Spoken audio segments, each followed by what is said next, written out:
Philippe Chevalier, en duo avec lui-même, sera en représentation tous les soirs au cabaret de la Luge qui glisse, ou en léger. Dans cette vidéo, Elodie Pou imagine Philippe Chevalier en duo avec lui-même au cabaret de la Luge, reprenant ses sketchs version sport d'hiver. Bon visionnage et pensez à vous abonner. Voilà, je vous remercie bien que mon nom n'apparaisse nulle part sur les sites internet de cet événement. Je suis ravie d'être ici. Je vais parler d'actualité dans un instant. On va parler fromage, on va parler bébé, on va parler bien sûr de ce nouveau challenge sur les réseaux sociaux, le Cheese Challenge, qui consiste à jeter un carré de fromage à hamburger sur le visage de son bébé, filmer sa réaction et la mettre sur internet. Quel pas en avant pour l'humanité, c'est merveilleux. Mais avant ça, je voulais vous dire ma déception en apprenant que Bernard Mabille serait absent et donc ne participerait pas à l'animation piste noire et saut d'obstacles de cet après-midi. Moi qui lui avais fait fabriquer des skis sur mesure avec 2 planches à repasser, c'est ballot. Il aurait pu flamber sur les pistes comme le Fouquet's. Heureusement, Jérôme était là, incognito, puisqu'il avait dérobé une combinaison rouge de l'école de ski français afin d'épater un groupe de jeunes femmes russes, très jeunes femmes russes, si, j'ai vu, qui visiblement avaient perdu leur virginité en même temps que leurs dents de lait. Elles étaient très jeunes. Et pour qui rien ne semble avoir plus de charme et d'élégance chez un homme que la brillance de sa carte gold. Elles étaient là en combinaison slim Gucci taille 32 à la terrasse de la Marmotte Dorée. C'est en haut de la piste Michael Schumacher. À siroter des Sex on the Beach, Jérôme passant et repassant devant elle en effectuant ses plus beaux chasse-neige. Arborant fièrement épinglé à sa poitrine son premier flocon. Sans aucun succès, malheureusement, ça les a laissés aussi stoïques que Yann Moix devant une femme de plus de 50 ans. Néanmoins, chacun a trouvé une occupation. Pour cette semaine à Valseny, Stéphane Rose a installé un bureau provisoire au relais des 3 bâtons, sachez-le. Oui. Il y sera jusqu'à la fin de la semaine, de 14h à l'apéro, 14h30 donc, afin de pouvoir répondre aux questions des touristes, telles que avec quoi ils remplissent les canons à neige quand il n'y a plus de neige. C'est vrai, on se demande comment ils font. Ou comment se fait-il que par endroits la neige soit jaune? Eh oui, très bonne question. Et si oui, peut-on la goûter? Ça se tente. Pas compris. Maillot et Maillot, quant à eux, ont monté une équipe de biathlon. Carabine sur l'épaule et ski de fond aux pieds. Ils sont aussi bons snipers dans la vanne que sur les pistes. Ils chassent et abattent les touristes les plus débiles. Ceux qui skient avec de la musique de daube à fond dans leur enceinte Bluetooth, déguisés en licorne, on en a vu. Ceux qui doublent dans la queue du tire-fesse. Ceux qui jettent leurs déchets n'importe où. Ceux qui peinent à comprendre que si leur enfant se met subitement à parler flamand, c'est peut-être parce qu'ils n'ont pas récupéré le bon au club des piou-piou. Ça arrive.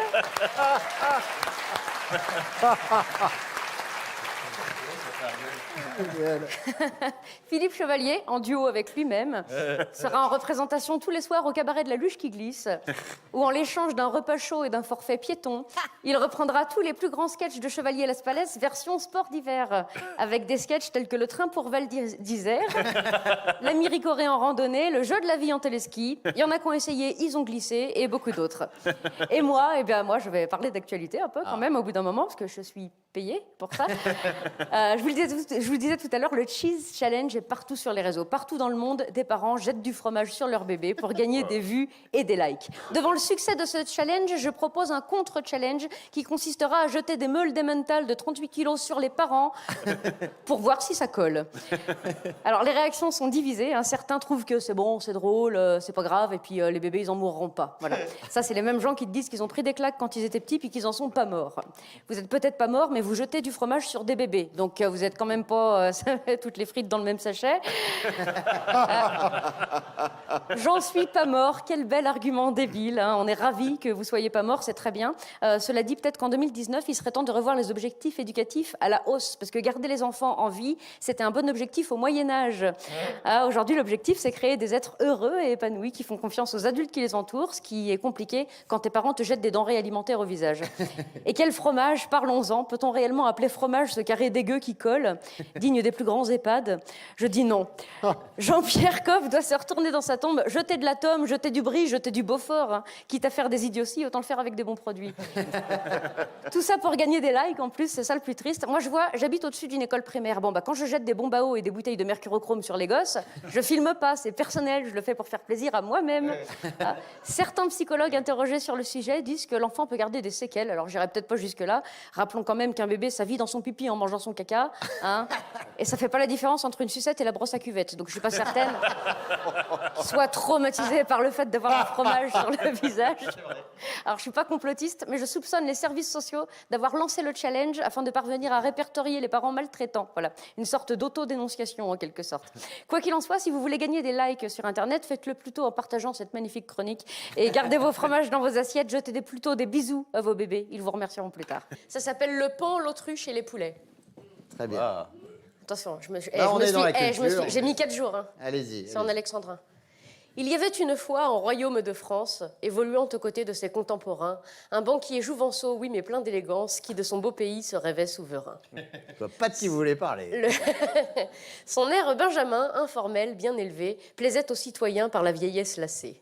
Sa rhétorique désuète et puis tantôt farceuse ravissait fort les nobles et flattait bien la gueuse. Et si jeune notre homme ne l'était qu'à moitié, il faut savoir qu'user, certes, était sa moitié. Car se voulant moderne, ne prenant point maîtresse, il épousa la sienne malgré sa vieillesse. Oh. Mais même si la valeur n'attend point les années, et bien que le jeune banquier ait la gouaille bien aisée, on ne s'improvise point chef d'un grand état. Et bientôt cet enfant, cet angelot, remarqua que d'un noble l'ignorance est la robe qu'on salue. On ne l'admira bientôt que d'un étron pas plus.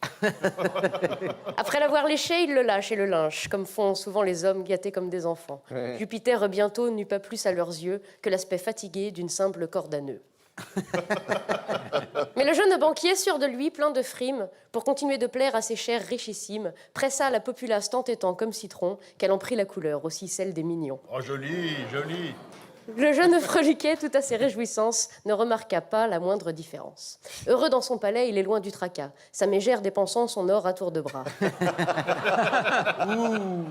Rien n'est pour elle trop beau, vaisselle, tissu, bibelot, le peuple avait bien faim, elle leur tournait le dos. Ils s'offrirent mieux encore, les rois des animaux. Des daims, ils les appellent, ô seigneurs qu'ils sont beaux. Et pendant que le peuple assemblé dans les rues, vers son précieux palais plein de rage se rue, notre jeune banquier à l'ego invincible, qui de la bourse des pauvres s'était fait une cible, refuse encore d'entendre le grondement sonore, comme celui d'une rivière quand de son lit elle sort. Aucun barrage n'y fait si elle est bien dehors. Et les poussins alors se mettent à crier, empêchant les puissants dans leur couche de ronfler. Mon roi, faites l'éther, par pitié, muselez-les. Ils meurent de faim, ils crient et nos nuits sont gâchées. Ô sire, regardez-les, leur piètre éducation ne leur sert même pas à crever sans un son. Mourez chichement, dites, et mettez la sourdine. Leur râle, lorsqu'ils trépassent, c'est une porte qui couine. Ils sont là, ils se tordent, comme ils sont ridicules. Ces illettrés ignobles dans la boue gesticulent. Ah, je m'attendais à une autre ligne. C'est pas grave. Une autre fois. Mes amis, n'ayez crainte, leur répond le rusé. Il leur arrive parfois un peu fort d'aboyer. Mais ce sont mes moutons, mes agneaux, mon troupeau. Ils finiront de même par rentrer bien au chaud. Mais voici maintenant qu'ils retournent les carrosses et détruisent les maisons. Deviendraient-ils féroces ? Alors le grand seigneur, dans une allocution, le dos bien droit tendu comme une institution, les deux mains pleines de doigts bien à plat sur la table, leur jeta quelques miettes avec un air aimable, croyant en faisant taire leur petit estomac, calmer aussi la rage dans leur cœur scélérat. Je ne vous ai pas compris, je ne vous écoutais point, récita-t-il au peuple qui serrait les poings. À renard endormi, rien ne tombe dans la gueule, retournez au labeur, je vous trouve bien veule. Ah, vous aimez la rose, supportez-en l'épine, mais ne troublez donc point la quiétude citadine. Dans notre ordre social, chacun reste à sa place. Vous voulez en changer, je vous ris à la face. Cassez, cassez, cassez, et nous reconstruirons. Et je vous répondrai de la bouche de mes canons. Vous voulez un discours, je peux en écrire 100. Je peux même faire en sorte que vous m'aimiez quand je mens. Je vous endormirai à grands coups d'entourloupe, car c'est toute une armée que je garde sous ma coupe. Vous vous fatiguerez et rentrerez au champ, bien avant que je tremble, pauvre petite Jean. Il est vrai que le paon peut oser faire l'autruche, se pavaner gaiement tout en gâtant sa cruche. Mais si un jour, lassé comme le peuple citron, son armée de poulets abandonne le patron, alors le jeune souverain saura bien entendu que même sur un trône en or, on est bien que sur son cul. L'injustice est une graine que plantent les puissants et qui pousse sans peine dans les yeux de leurs enfants. Elle leur apprend la haine et à serrer les dents. Elle leur fournit le bois, le manche et même la lame. Elle fait durcir leurs muscles et dévore leurs âmes. S'ils perdent des batailles, ils reviennent à la charge. On les traite en racailles, on s'étonne qu'ils enragent.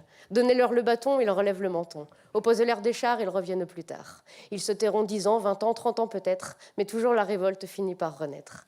Regardez en arrière dans notre propre histoire, car c'est là que se cachent les leçons et l'espoir. Pensez à vous abonner.